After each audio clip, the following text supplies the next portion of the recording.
सुप्रभात कार्पेडियंस, कैसे हो? आशा है आप सब ठीक होंगे। मैं परवीन कुमारी, आपकी हिंदी के अध्यापिका। बच्चों, आज हमारे पढ़ने का विषय है भाषा। बच्चों, भाषा का अर्थ है बोली। हम अपने मुंह से जो कुछ बोलते हैं वह सब भाषा है।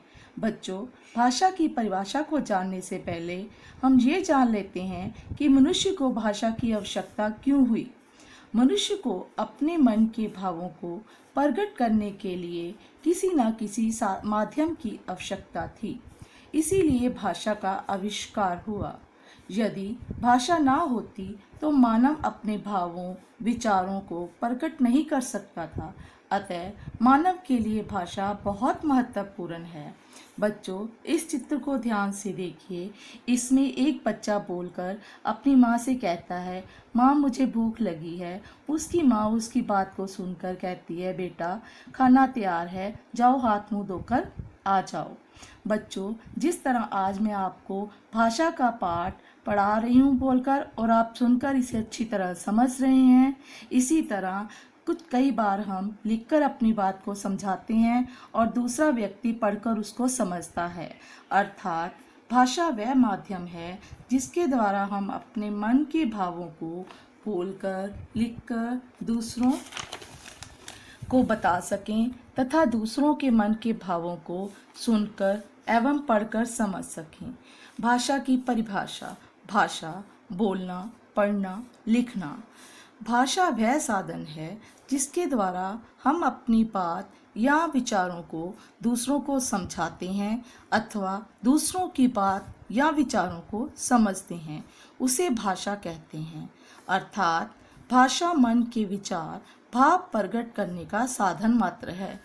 बच्चों, भाषा अपनी बात को कहने और दूसरे की बात को समझने का ही नाम है।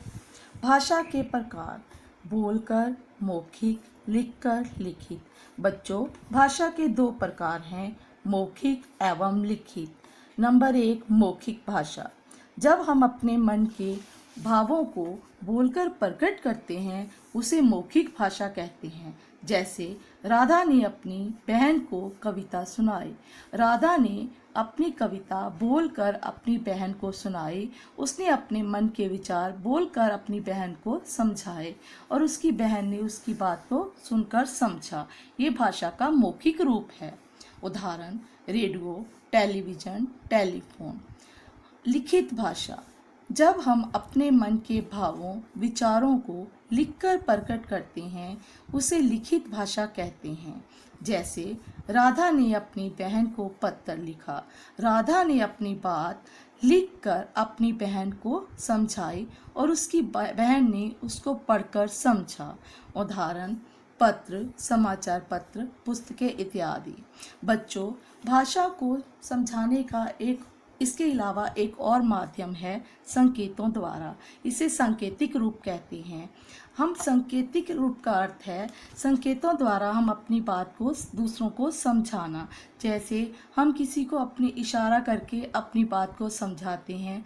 जैसे ट्रैफिक पुलिस अपनी बात को सांकेतिक भावों से अपनी बात को समझाती है। भाषा में संकेतों अर्थात इशारों द्वारा भी हम अपनी बात को प्रकट करते हैं, लेकिन व्याकरण में इसे भाषा नहीं माना जाता।